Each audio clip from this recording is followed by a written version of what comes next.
E nesse vídeo eu quero falar com você sobre a dinâmica do filhinho da mamãe ou a filhinha do papai, que é muito comum e isso vai atrapalhando muito a nossa vida. E eu quero ensinar para vocês aqui, fazer algumas reflexões para ajudar vocês a cortarem esse cordão umbilical. Como que faz para romper esse cordão umbilical, né? Muitas mulheres reclamam assim, as minhas clientes, mentoradas, muitas reclamações já tive nesse sentido de que o meu marido é um filhinho da mamãe, tudo pergunta para a mãe, é uma conexão, é uma dependência, parece que a mulher dele é a mãe e não sou eu. Olha que interessante. Quem aí já se identificou, já passou por isso, já começa a compartilhar aqui comigo nos comentários. Então, assim, o que é a primeira coisa que a gente precisa entender, né? Que essa dependência dos pais, ela pode ser de três tipos, né, as mais comuns, que é a dependência emocional, a financeira e a geográfica, né? A dependência emocional no sentido de que ou eu me sinto responsável pelo pai ou a mãe, né? Ou eu me sinto dependente emocionalmente deles, como se eu não tivesse crescido e quero o tempo inteiro essa validação, ou vou me comportando como se eu não fosse adulta ainda e muito dependente emocionalmente dos pais. Muitas vezes, ressaltando, né, que essa dependência ela pode ser ao contrário também, né?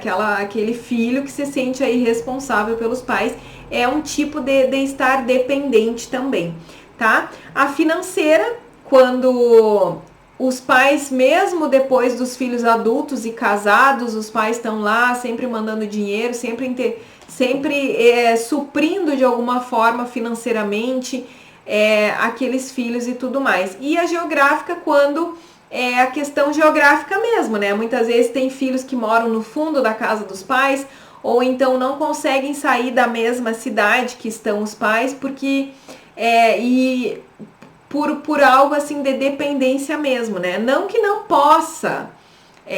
De novo aqui, eu quero trazer para vocês coisas que eu vejo como não sendo saudáveis. Mas é óbvio que se tu optou por morar na mesma cidade dos teus pais, tudo bem, tudo maravilhoso. E isso é saudável, ok, tá? Mas eu quero refletir aqui com vocês quando isso deixa de ser saudável e entra num lugar de ser doentio e prejudicial às relações, né? Então, primeira coisa que a gente precisa entender, assim, ó, quando o casal casa, falando aqui bem da vida familiar ali, casal, tá? Quando o casal casa, o que a Bíblia, nosso manual de vida, nos diz? O que Deus nos aconselha? Aliás, não nos aconselha, deixou determinado no grande manual da vida que é a Bíblia. Quando a gente casa, a gente deixa os pais para formar a nossa própria família. Então, o que isso quer dizer na prática, né? Eu saio de casa, eu vou construir a minha família, eu vou casar, e aquela ali passa a ser a minha família. Os meus pais, os meus irmãos, eles passam a ser parentes. Não que eu não vá honrá-los, não que eu não vá cuidar deles na velhice, não é isso, mas bom, agora eles não são mais a minha família. A minha preocupação precisa ser a família que eu estou construindo. Quando eu não entro neste lugar, e essa base nova familiar que eu estou construindo, ela já nasce sem força, ela já nasce sem problema. Vocês conseguem entender aqui o que eu estou me referindo? Porque tem muitos casais que casam e seguem vinculados lá, como se fossem casados ainda com o pai ou a mãe. Então, isso aí é extremamente doentio, né? Isso prejudica demais a relação.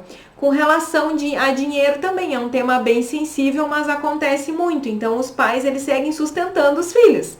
Só que o dinheiro, por que é tão delicada a questão do dinheiro? Porque o dinheiro, ele abre portas para que eu possa mandar. Então, se eu sustento os meus filhos, eu vou seguir mandando. Então aí, como que o filho vai se tornar adulto se ele recebe dinheiro do pai e da mãe e eles seguem mandando na vida dele? Então isso não é saudável, então precisa haver esse rompimento. Não, eu agora sou adulto, casei, eu vou cuidar da minha vida e mesmo que a gente viva com pouco, a gente vai se virando, porque a gente sabe que na medida que vai trabalhando, que vai crescendo, vai ter mais dinheiro. Claro que os pais vão poder ajudar, óbvio, né? Se for algo esporádico, aleatório, ou os pais fazem muita questão de ajudar, de presentear, ok. Mas tem que haver essa diferença entre eu ajudo e não interfiro, né? Então, os pais, quando eles querem ajudar, vocês conseguem entender o ponto? Tem muitos pais que seguem sustentando e ajudando financeiramente, mas se sentem no direito de comandar a vida dos filhos. E eu acho que tá certo. Se eles estão dando dinheiro, eles têm esse direito de dar pitaco, vamos dizer assim, né? De seguir ali entrando naquele lugar. Isso é muito comum quando tem os netos, né? Os pais, muitas vezes, os avós sustentam os netos. Então, quem é que manda na educação dos netos? Os avós. Então, os pais perdem esse lugar e isso tudo vai transformando a família, vai deixando a família extremamente disfuncional. Isso gera inúmeros problemas, né?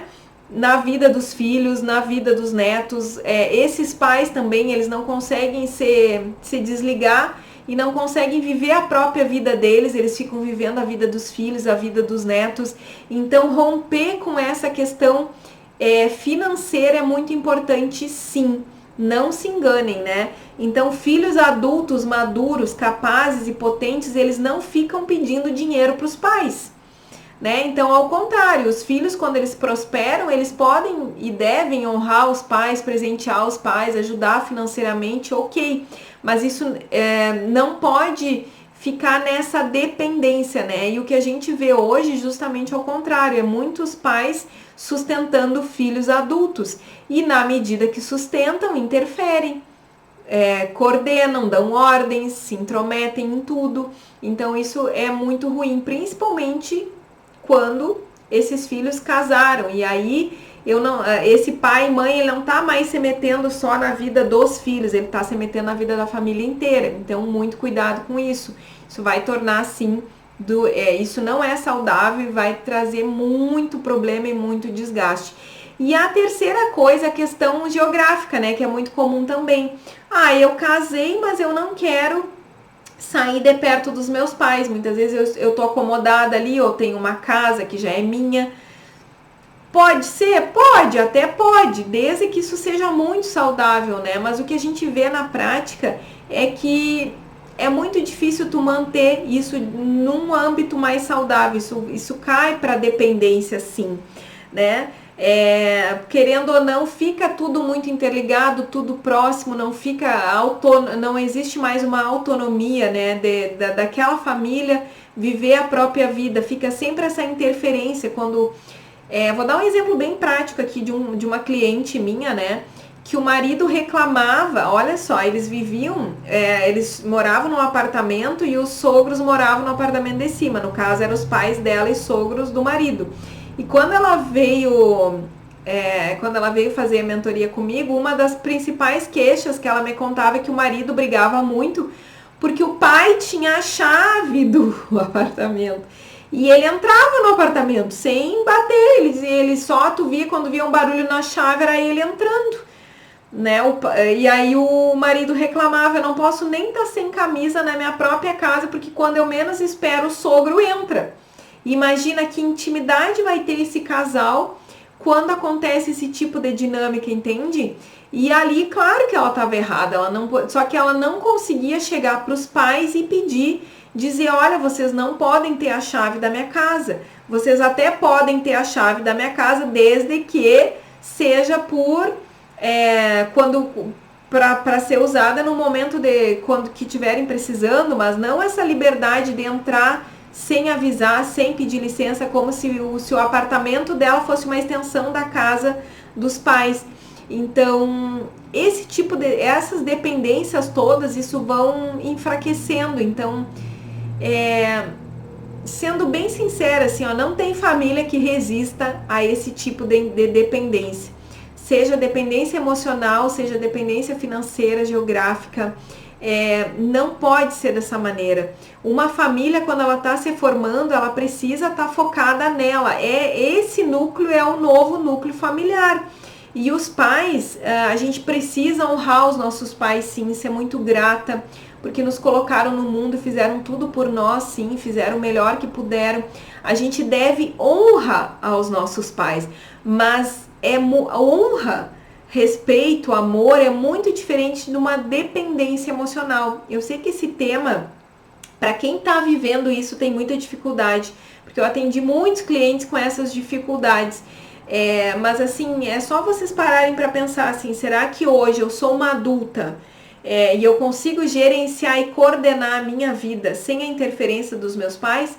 Uma coisa é os pais ajudarem em momentos de fragilidade. Eu tô falando isso depois que a gente vira adulta, né? Óbvio que enquanto são crianças, são jovens, os pais podem e devem interferir, né? Então que fique bem claro, isso são dinâmicas adultas.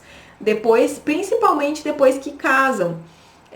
Então, essa aqui é uma reflexão. Eu sei que esse tema é sensível. Se vocês me deixem aqui também nos comentários as dúvidas que vocês têm, me contem aí qual é a dificuldade prática que vocês têm com relação a esse assunto.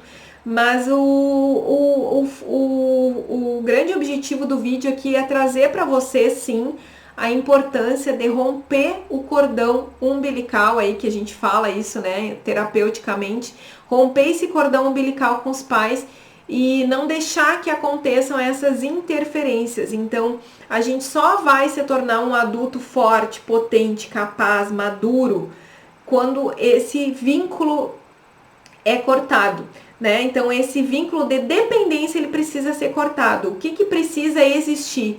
Vínculo de amor, de respeito, de honra aos nossos pais, tá? Espero ter conseguido trazer esse assunto aqui de uma forma simples de vocês entenderem, tá?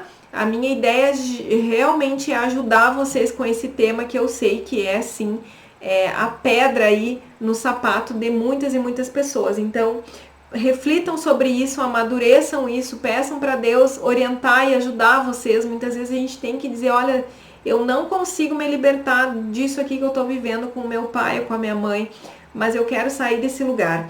Então, e uma dica bem prática aqui que eu anotei, ó, quando o casal nota muito essa dependência, por exemplo, se tu, mulher amada que tá aqui me assistindo, tu nota que o teu marido tem essa dependência com a tua sogra, por exemplo, não fala nunca nada com ela. Tu tem que tratar esse assunto com o teu marido. Então, os cônjuges têm que resolver entre si isso e depois começar essa jornada aí de começar a reposicionar os limites, sabe? Começar a mudar as estacas aí, reposicionar essa cerca que coloca o limite. Então, começar a conversar cada vez mais sobre isso com o teu marido, explicando para ele como que tu te sente em relação a essa possível interferências, aqui no exemplo que eu tô dizendo, né? Com essa possível interferência dos teus sogros ou da tua sogra na vida familiar de vocês. Então, conversa com ele cada vez mais, vai te posicionando, vai dizendo como que tu te sente, e vai resolvendo isso junto com ele, e para que juntos vocês consigam, porque esses limites, sempre quem tem que colocar é o filho, né? Isso vale para o homem ou para a mulher. Então, se tu, homem que está me assistindo aqui, o teu problema é com a tua sogra, conversa com a tua esposa para que ela coloque o limite com a mãe dela, entende? E tu, mulher amada que está me assistindo, a mesma coisa. Então, tu precisa conversar com teu marido para que ele coloque esses limites. Então, a gente nunca entra numa linha de confronto aí com os nossos sogros, tá? Isso vale para homem e para mulher. Então, um beijo grande e eu espero ter ajudado vocês com esse conteúdo aqui. Um beijo e até o próximo vídeo.